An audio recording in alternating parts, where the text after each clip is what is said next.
Woo! Well, go ahead and grab a seat, guys. Welcome to Crossroads. Happy 2025. My name's James. I'm the pastor of spiritual growth here at Crossroads, and I honestly feel like I won the lottery by being able to be the first one to share my heart, to share the scriptures with you as we begin this new year. I'm one of those guys that I love the last week in December and the first week in January. And part of it for me is just kind of a loose spiritual rhythm of looking back at the last year, the good things and the hard things, and looking into the future and what I'm excited about and what God might do in the year before it even comes into focus for us. For me this year, what I'm most excited about is actually going deeper in knowing God. And I know you might say, well, you're a pastor, of course, you have to say that. But the truth of the matter is, I'm a bit of a doer. Like, I have encountered God most of my Christian life by doing things with and for God. I love to build, so most of my experience has been experiencing God while I'm doing things, while I'm in active ministry. And the last 2 years, as a semi-empty nester, God has been just taking me to a different place in my relationship with Him. I'm no less productive, but the things that I'm doing are actually flowing as more of an overflow of depth and relationship that I'm experiencing with God. And what about you? Like, as you look at this next year, I don't know how big of a deal New Year's resolutions are anymore in our culture, but what do you hope for? What do you long to see? Who do you want to be this time a year from now? And is it possible that what God has put on my heart, this idea of going deeper with Him, that you long for something like that? I mean, if you think about it, if God is real and if the promises of the Bible are true, what does it look like for us to experience the presence of God more fully? I mean, seriously, isn't that why we're here? Right? That is a possibility and something that we can lean into.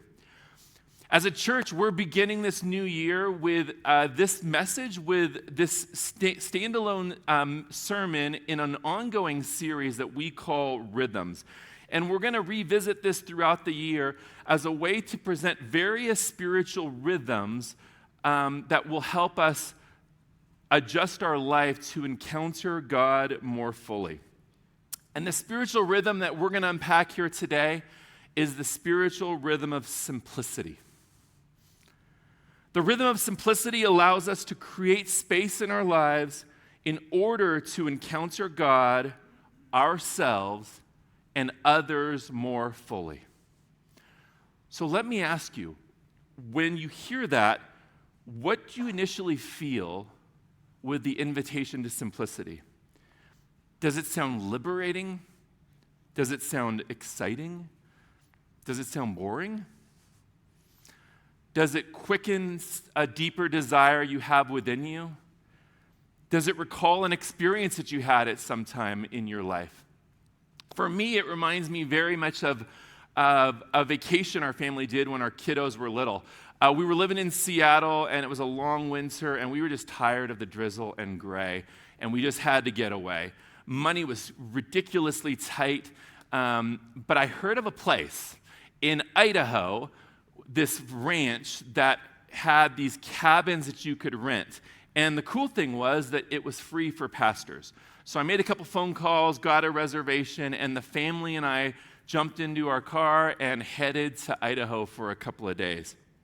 And I vividly remember driving over the Cascade Mountains and kind of the open plains of the West, and just my heart start opening up, just getting out of the gray, getting out of the city.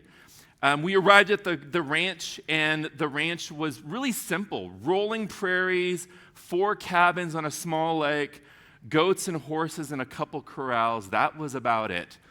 One of the cabins was there for us, and we went in, and the inside was as simple as the ranch was. There was a fold-out bed in the living room, a bed in the loft upstairs, a kitchen with the basic things to make a meal, and a bookshelf loaded with books and board games. And we settled in, and I remember the anxiety that my wife and I felt when we looked at our phones and we had no signal. And then we realized, you know what? The 4 people that we care about most in the world are in this cabin. Maybe we don't need to be connected to the world out there. And in the next 24 hours, we were all changed people. We felt our heart rate slow down. We talked. We looked at the beauty of nature creation around us. We played with goats. We played board games. And when the sun went down, we went to sleep. And it was such a beautiful experience for us as a family. The reality is we fell out of rhythm with the inertia of the culture, and we fell into a different rhythm with each other and with God. And it was life-changing for us. For decades, science fiction movies have painted a picture of the future where people are formed or malformed by the larger culture that we live in. In 1949, James Orwell released his classic book, 1984. And 50 years later, in 1999, the blockbuster movie The Matrix was released, painting a picture of humanity enslaved by the machines that we created. Most recently, in 2018, Ready Player One was released. Pretty similar story where humans escape into AI in order to get away from the weight of the world that we live in. And in all of these stories, humanity gives up our freedom for a reality that is anything but freedom. And the scary truth is, this isn't actually that far from the truth we live in. Now, I hope it's not as spooky as those movies portray, but we live in a larger story that we didn't necessarily agree or choose. In the culture we find ourselves in, we live off a feeding tube that comes to us through our digital devices. And many of the decisions that we think that we're making were actually made in a boardroom a year ago by other people for us. And we subscribe to these platforms in order to receive their input into our lives.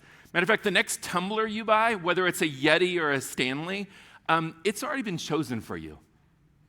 And it's in production right now for you to put your money out and purchase it. See, we're all being shaped by the culture that we live in. And deep down, we all long for a way of living that is lighter, that is more purposeful, where we live more aware of the right things, the presence of God, and the people right in front of us.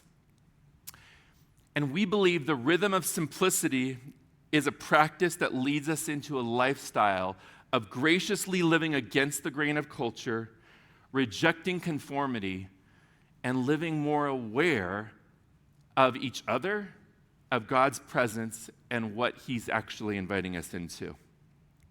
Psalm 131 lays out a beautiful picture of the goal of simplicity, and it says this: "O Lord, my heart is not lifted up, my eyes are not raised too high. I do not occupy myself with things too great and too marvelous for me. But I have calmed and quieted my soul.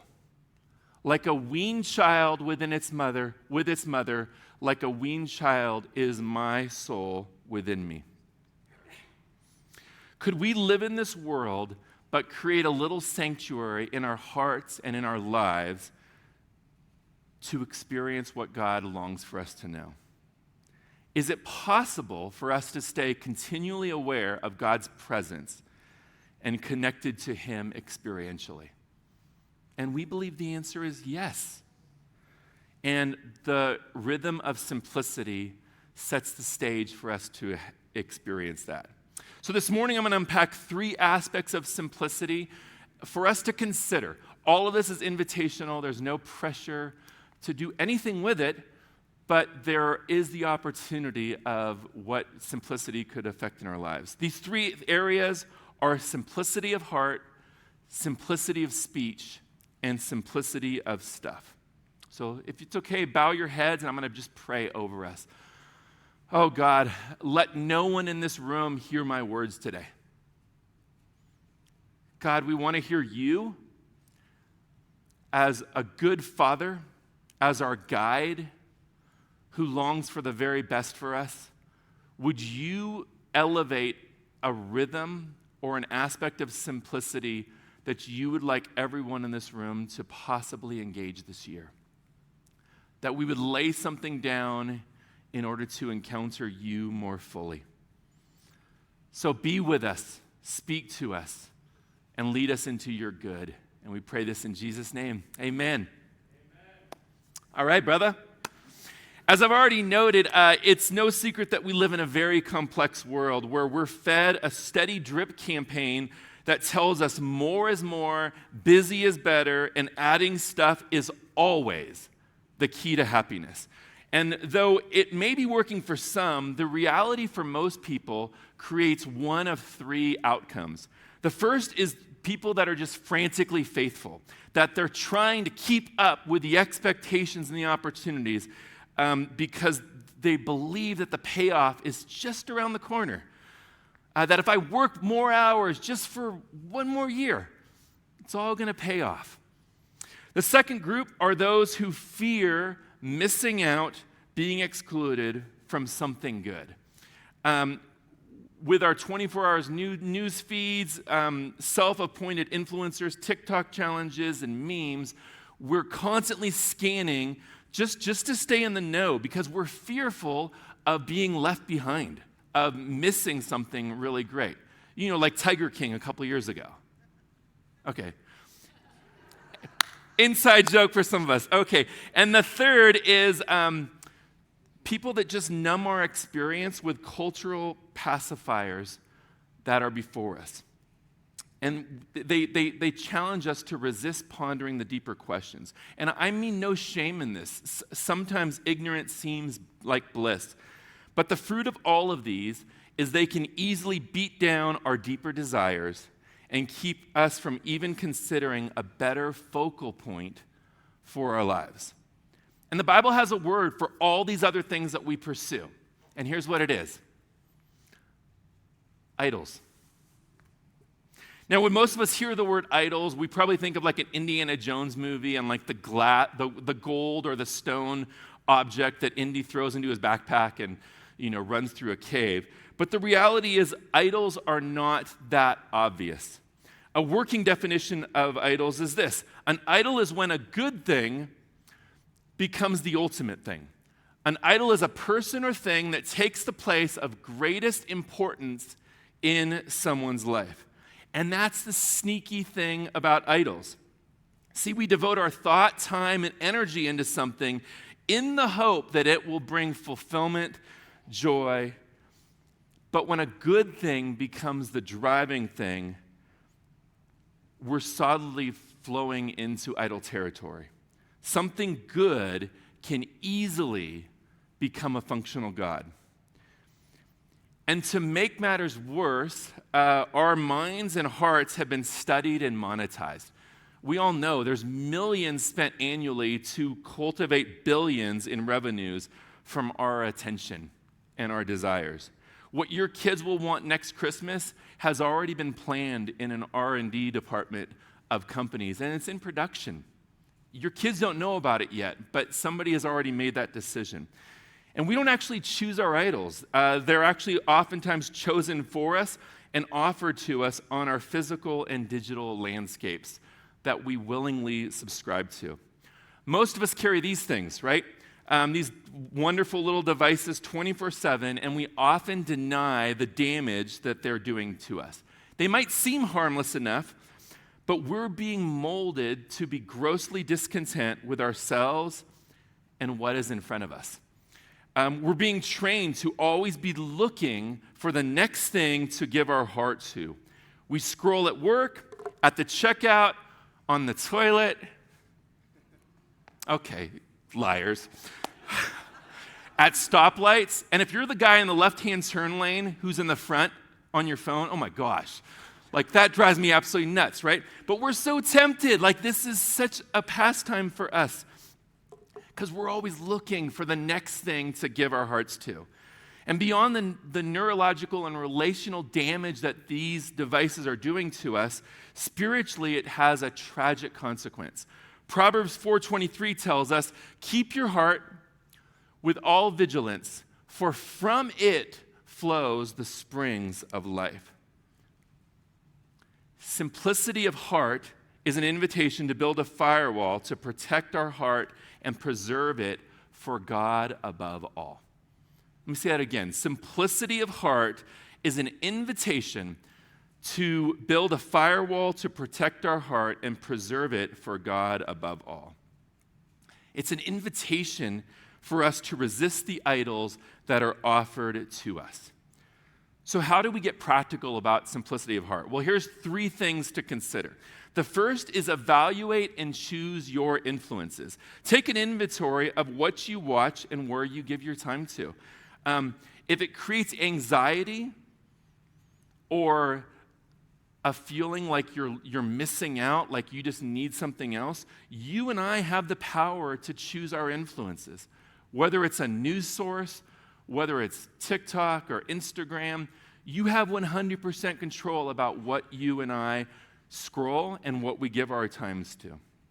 So evaluate and choose our influences is a great first step. Second is to babysit our devices or times when we get most tempted. Now, we all know that digital devices are a huge waste of a lot of our time, but the beauty of our phones is this. As of today, they will still stay where we leave them, right?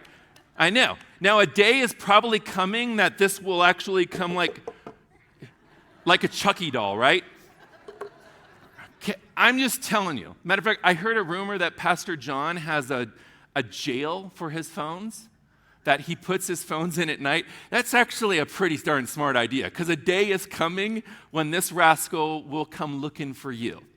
But as of today, that's not the case, right? So you bring it to all of its locations. So if you're tempted, or if I'm tempted to sit on this couch and scroll for hours, or lay in bed and let this screen be the last thing we give ourselves to, babysit it. Keep it in the kitchen. Charge it in the garage, right? Do what you've got to do to keep this in control. And the final thing is to give our hearts and minds to good things. It's not just enough to limit our bad influences. We actually need to fill our minds and hearts with good things. Philippians 4:8 says this, whatever is true, whatever is honorable, whatever is just, whatever is pure, whatever is lovely, whatever is commendable, whatever is just, if there is anything of excellence, if there is anything worthy of praise, think about these things. It doesn't just work to remove the negative influences. We need to put good things into our minds and our hearts. And that could be reading the Bible, or it could just be reading a good book, or listening to music, or engaging in a hobby that is life-giving, or going outside, right? Refill yourself with things that will give life. And the rhythm of simplicity of heart allows us to give our hearts intentionally to things that truly give us life. The second thing I'd like to present is simplicity of speech. Now, Matthew 12:36 tells us this. Jesus says this, I tell you, on the day of judgment, people will give an account for every careless word they speak. So great, we've got that going for us, right? But let's be honest. Most of us get in most of our trouble by the words that we say, right? That's the world that I live in.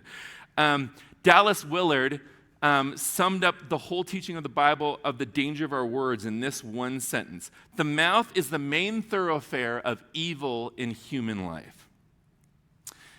And in Matthew 15, Jesus said, it's not what goes into our mouth, the things we drink or the things we eat that make us unclean, but rather it's what comes out of us.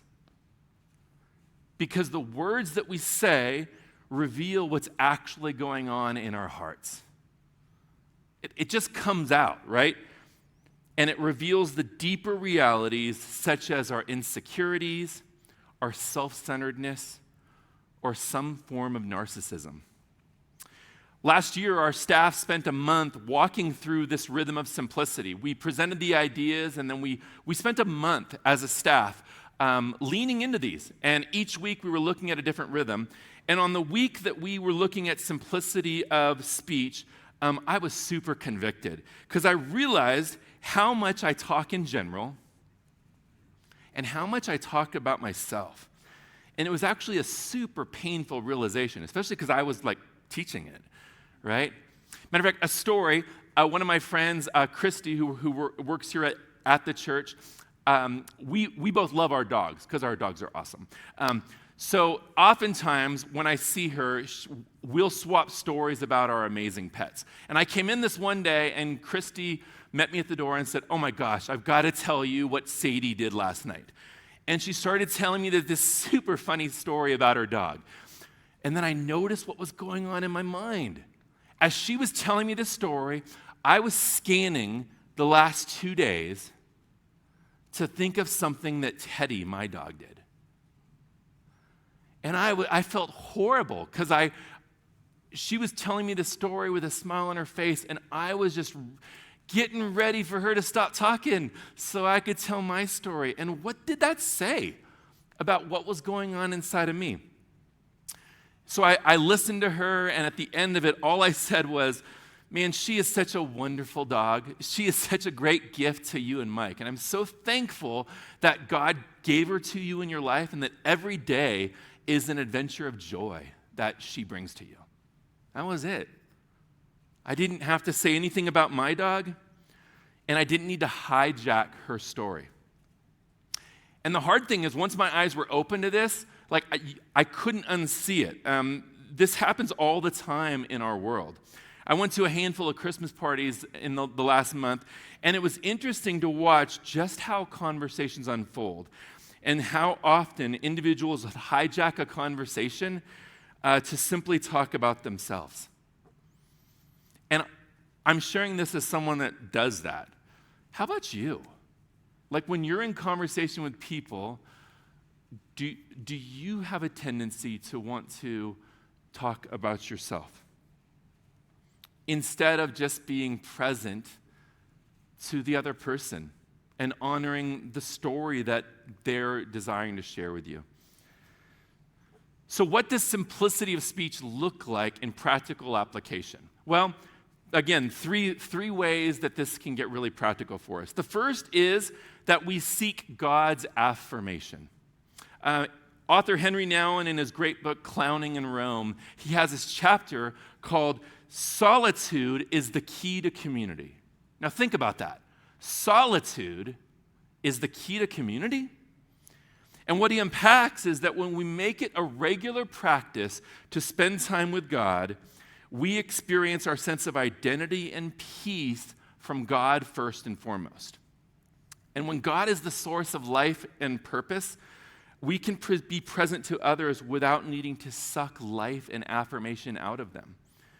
Through solitude and prayer, meditating on the truth of the Bible, especially the Psalms in my life, it allows me to just soak with God in a way that I can just be present with people. I don't need anything from you because I already got it.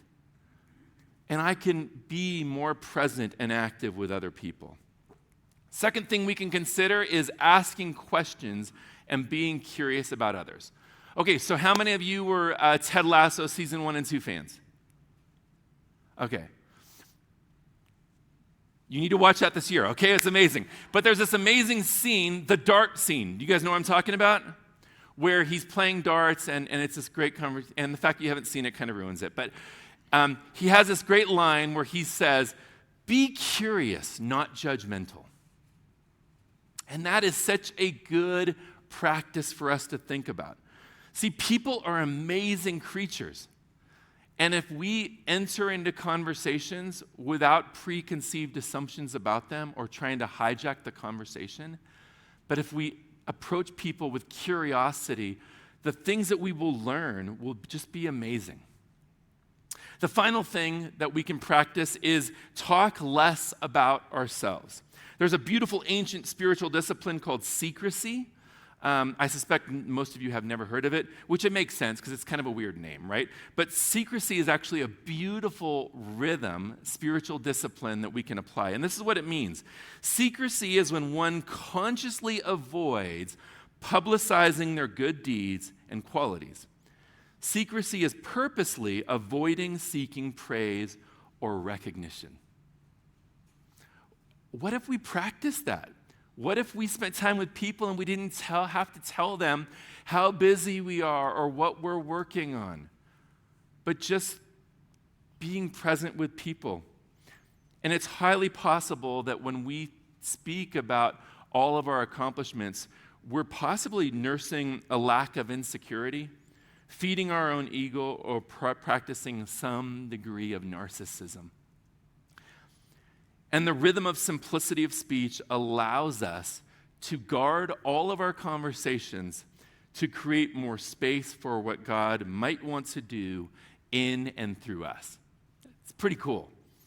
The final area I want to address is simplicity of stuff, which is probably what most of us think about when we think of simplicity. Like, he's going to tell me to purge my house, okay? Which I am. But we'll get there in a second. It's no secret that we love stuff. And it's equally no secret that something magical happens when we get something new, right? Science has taught us that it's what's called a dopamine hit. It's a shot of injection of joy into our brain when we receive something good. And this is actually the way God designed us. Like, it's a good thing. Dopamine motivates us, right? It motivates us to go do a good thing again. But like everything, it can be manipulated and it can be abused. And when I was learning about dopamine addictions and stuff years ago, I pretty quickly realized that I had one. At the time, at my previous church, our church was in a really bad place, and the staff was pretty beaten down. And even for myself, I was doing everything in my power to just keep it together for my own health, for the staff, and for my family. It was an incredibly hard time. And what I realized I was doing was, in moments of despair, I would retire to my computer and I would pull up eBay or Amazon and I would buy a used book or a DVD. It was harmless. It cost about what a cup of coffee would cost. That wasn't the issue. But the issue was that I would feel that shot of dopamine when I hit the big blue buy button. And I would feel it again when I got the email confirmation. And then I knew in a couple of days, I would feel it again when I would come home and I would see that package in the mailbox or on the doorstep. And then I would get one more hit when I opened it, saw the book or DVD, and then I would just put it on the bookshelf. And I realized that it wasn't about what I purchased. It was what they were giving to me. And the fact that it was too easy for me to buy things to receive joy. It was solid idolatry. Right? Again, it wasn't breaking the bank. It wasn't really hurting anyone. But I was going to purchases to feed my soul instead of the one who could actually feed my soul. Beyond what buying things does, the actual cost or burden of the things we buy, we often don't think about. I mean, there's the cost of purchasing it. There's the burden of storing it. There's the effort to maintain it, the anxiety to protect it, the pressure to use it, and oftentimes the guilt of not using it enough. And like Gollum in The Lord of the Rings, right? These precious things that we have can actually consume us. And we don't even realize it. 1 Timothy 6 tells us this, but godliness with contentment is great gain. For we brought nothing into this world, and we cannot take anything out of the world. But if we have food and clothing, with these we will be content. So what if godliness with contentment was truly our chief end? Think about that. Like, what if that's really what we were striving to be? Men and women who were just content and being godly, being honorable people before God and others was what we were striving for? What if we were people who were simply grateful for what we have, not continually striving with the culture for something new? And simplicity of stuff is a beautiful discipline of creating physical space in our lives, which opens up to godly contentment. To just breathe and be grateful for what is in front of us. So how do we practice simplicity of stuff? I'll share a PDF later where all these are written down, but here's some penetrating questions that will help you if you do want to do a purging process in the year to come. Here's the questions. What possessions might I have that complicate my life but don't really bring me any enjoyment? Do I buy things that I don't need, won't use, and can't afford? And the follow-up, why? How could I better seek God's will and purpose prior to things that I purchase? How am I striving to fit into the materialistic pursuits of my culture? What objects in my life might I spend too much time or emotional energy protecting? Do I have possessions or clothing that I really don't use, but someone else could get use out of? Are there treasures in my life that challenge Jesus as my true treasure? These hurt me too. So if you're feeling convicted, like we're all in this together. But the invitation is this: simplicity of stuff is purging unnecessary clutter from our lives and resisting the lie that buying more stuff will make us happy. It's creating physical space for God to satisfy us. And again, what would our life look like this time next year if we created that space? Simplicity, that's what we're inviting you into this year. To literally do less and to ultimately receive more. Romans 12:2 is a beautiful snapshot of the invitation of the Christian experience. And it says this: do not be conformed to this world, but be transformed by the renewal of your mind, that by testing you may discern what is the will of God, what is good and acceptable and perfect. And that's why we're sharing this rhythm of simplicity as the first of all of our rhythms, but also on this day of this year. Because it's the first building block. Because to embrace different rhythms, we probably have to push some things out of our lives to simply make room for it. And if our goal is to live lighter, more purposeful, where we experience the presence of God, it begins by blocking out the wrong voices and creating space for God to be present and speak to us in our lives. Christianity has always been a movement that has been countercultural. Matter of fact, anytime it's worked with the culture, it's actually been unfruitful. It's meant to be countercultural. And from the very early days of Christian faith, they humbly lived differently than the empire that they lived in. Many of you have seen this picture, right? You saw it on bumper stickers maybe. This was developed in the early church as a way for Christians to kind of secretly identify themselves with each other. And if you'll notice, it's going to the left. And in a culture that we read left to right, something going left is awkward. And that's what it's supposed to be.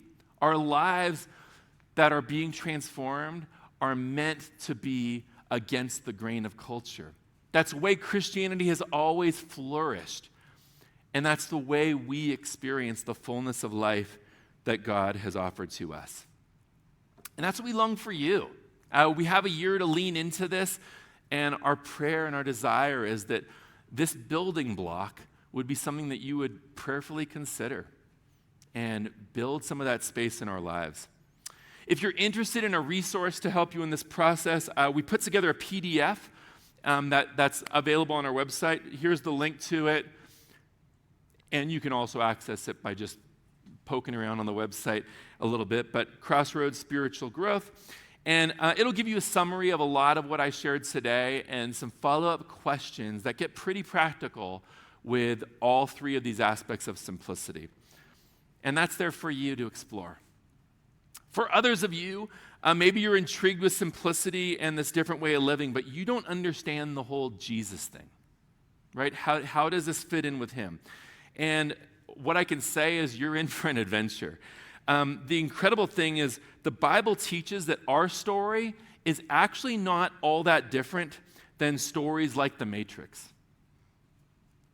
We were all born into a system where we're slaves under a dominant power that we are powerless to overcome.